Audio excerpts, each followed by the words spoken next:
Let's change tack by looking at an issue in Maiduguri which affected the travelers. An improvised security situation in the northeast led to the opening of the Maiduguri-Damaturu highway for use after years of closure due to insurgency. Now, abduction of travelers on the busy highway by Boko Haram, ISWAP terrorists, has led to its temporary closure as troops of Operation Handin Kai responded to clear the area. According to eyewitnesses, the terrorists attacked the travelers at Goni Matari Village between Mainok and Jakana in Borno State. That's a very sad development there, BKO. Just like we're monitoring things that are happening in Nigeria politically. These guys are also busy doing their thing, just the way they've continued to be doing. But we thought that place was getting some level of reprieve, but it appears the insecurity situation is not just going to stop.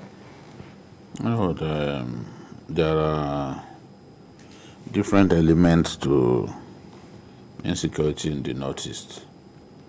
In many ways, you cannot argue that there is improved security. But when we talk about improved security, it doesn't mean that all acts of lawlessness will cease to happen.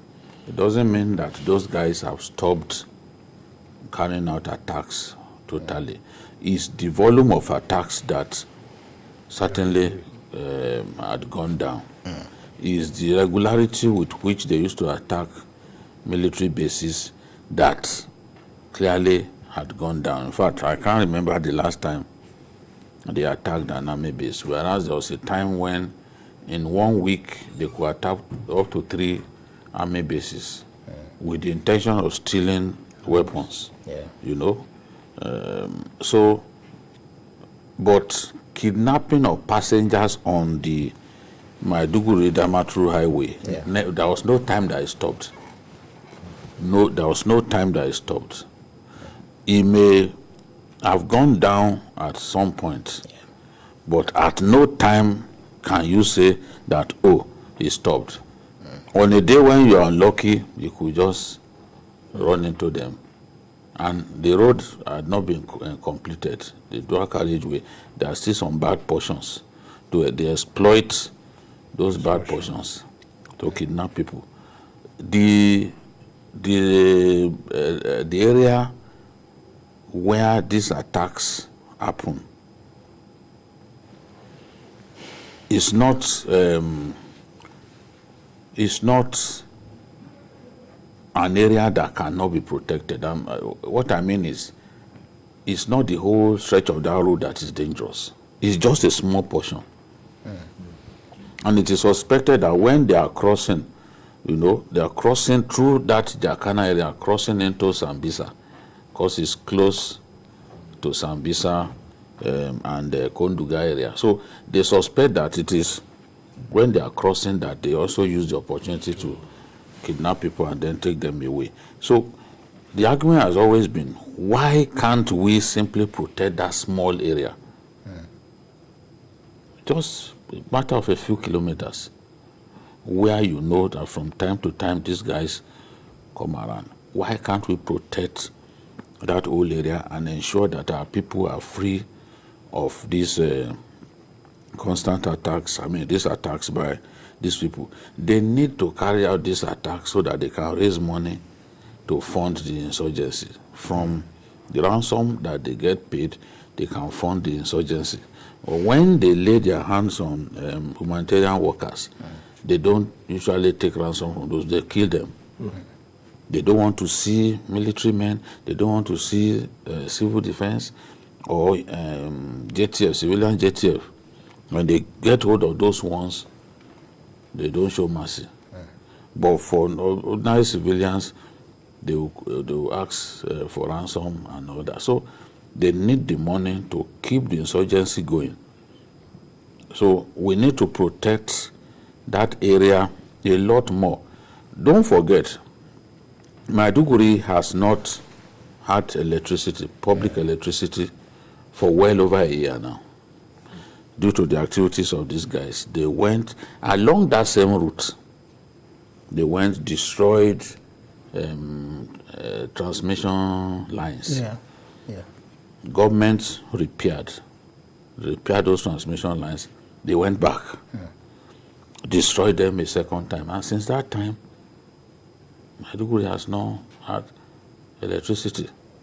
The last time I traveled to Maiduguri, the hotel was rationing, what was it called?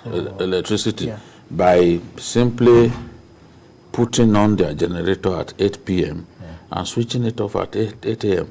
So in daytime, the bulk of the daytime, you can't watch TV, you can't watch anything. And it's like that across the state because public electricity has been disrupted by this element. So it's not as if they no longer pose any threat. The threat is still there.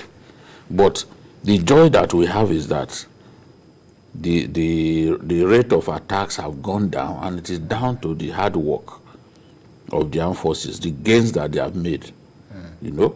So, but we have to bear in mind that these guys, the latest attacks on people, on travelers, show that the threat remains, and we have to do our best to eliminate that threat that those guys constitute. One of the ways to eliminating that threat is the fact that we also need to look inward. We've heard about the fifth columnist in the Nigerian army who are also revealing different strategies they are deploying to fight this insecurity. So how far would you say they've gone in this regard in ensuring that, you know, they stem the tide? Well, they've gone quite far.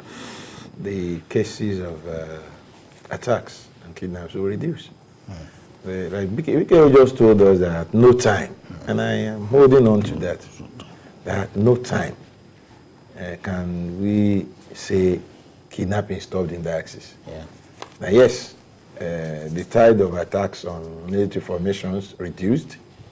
Yeah. Maybe open attack on communities reduced. But the incessant kidnapping and attack on travelers never stopped. Yeah. And that takes us to the point that we are yet to secure that portion of our country. Yeah. We are yet to secure that portion. We are yet to make the road passable, safely passable. And if we talk about fifth columnists being responsible for that, then we need to do more of intelligence. Who are these people we want to heap this whole blame upon? How do they get information across to these marauders? Because there's a time the issue of let's clamp down telephone, let's reduce the internet and all that. I would say it didn't work. So what are the things? There is more to warfare than open engagement. Intelligence is key. That's an area we've been harping on, and that's an area our men out there, the officers, the commanders, the Nigerian security apparatus generally needs to improve upon. Because if, like we've been told, the portion of road concerned is not the entire road, then what will it take the government to look at that bad portion and fix it? Maybe if these vehicles can keep moving at a good speed, it will reduce the possibility of being attacked and people kidnapped. Let's fix the back portion of the road. 1. 2, what will it take us to station security operatives in that axis of the road? But they say we are short. We don't have enough security personnel. And so what are we discussing? We're simply saying we cannot secure the lives and properties of Nigerians, in spite of the fact that this is a huge responsibility of government. If we keep listening to, you see, each time the topic or the debate comes to the fact that we don't have enough men, I wonder how we ended up not having as much men as kidnappers, as much men as insurgents. Insurgents now have more men than us. That's what we are admitting each time we say we don't have enough men. Yes, the country is big. Yes, we need to police the entire country. But we have a section of the country that is at war. We cannot continue to pretend that this is a police action. or what is required there is just some form of field military action. That axis of the country, what has been declared there, and we must wage it. Our failure to handle that way led to the spillover in the northwest, and we are battling that now. The north central, Niger, for example, the governor has never left anybody in doubt that that state is under the control of criminal elements. And our usual response is, we don't have enough men. We need to do more than we are doing, and it's obvious. We still have just a few minutes before we change topic. The issue of not having enough hands to be deployed, into some of these war theaters, or so to speak. What do you think we need to do, those in authority really need to do, to ensure that we fight this thing to a standstill? Because it does appear when we try to win the war somewhere, it springs up in another place, and then again we go back to square one. Yes, we don't have enough troops. That is a fact, and we have to blame ourselves for that. For years, we did not recruit into the army. For years, we were not recruiting into the police. So what do you expect? Every year, policemen get killed. Every year, policemen retire from service, some dismissed. So they need to be replaced. Now, even the matter of recruiting into the police has become even a legal matter between the office of the IG and the Police Service Commission. Police Service Commission insists that by law it should be the agency that recruits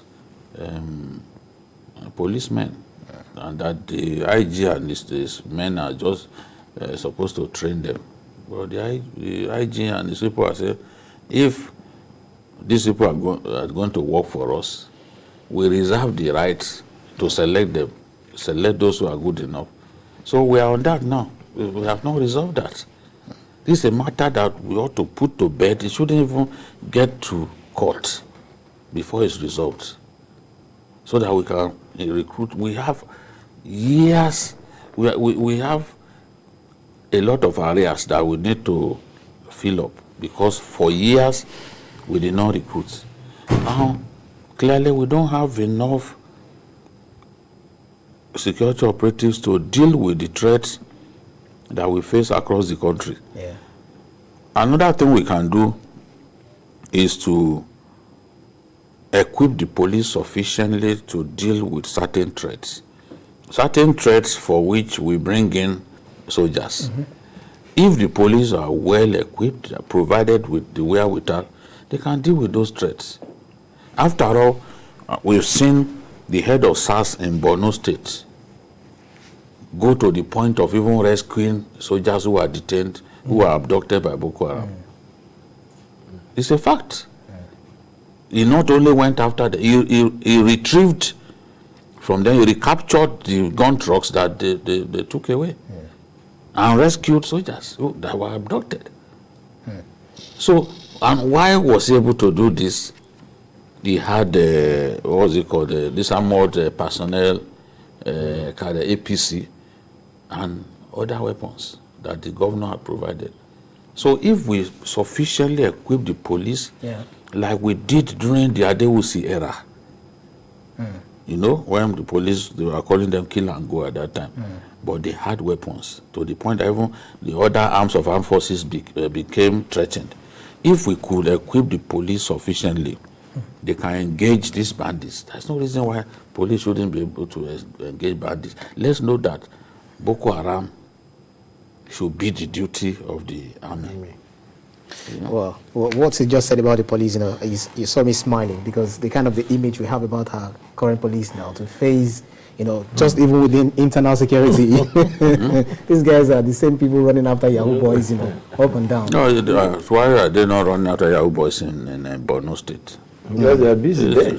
So that's true. Outside, those of them who are killing people, beating innocent people here, Send them to if they are idle, there is ambitious for them to go and show serious their work for them to do. So